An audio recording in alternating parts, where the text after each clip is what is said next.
Two stupid children. Foolishness. Once upon a time, there was an old carpenter with a shiny, bald head.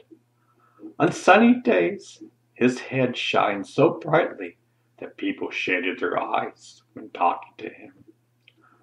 On such a sunny day, a hungry mosquito was attracted to the old carpenter's bald half head. He landed on it and started biting into it. The carpenter was busy smoothing a piece of wood with a plane. When he felt the mosquito biting him, he tried to chase him away. But the hungry mosquito would not leave such a good-looking meal. So the man called over his son and asked him to get rid of the stubborn pest. Unlike his father's shiny head, the son was not so bright, but he was hard-working and obedient. He said, "Don't worry, Dad. Be patient. I'll kill that bug with just one blow." Then he picked up a very sharp axe and took careful aim at the mosquito. Without thinking, he came down with the axe and split the mosquito in two.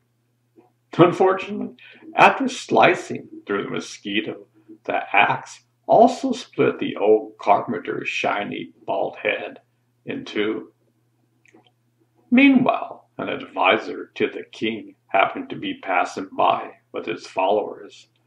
They saw what had just had happened, were quickly shocked that anyone could be so stupid. The king's advisor said, "Don't be surprised by human stupidity. This reminds me of a similar event that occurred just yesterday.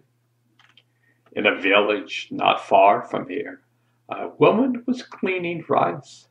She was pounding it in a mortar with a pestle to separate the husk.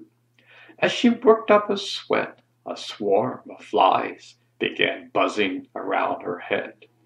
She tried to chase them away, but the thirsty flies would not leave.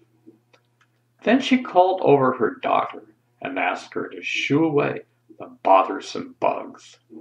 Although she was a rather foolish girl, the daughter always tried her best to please her mother.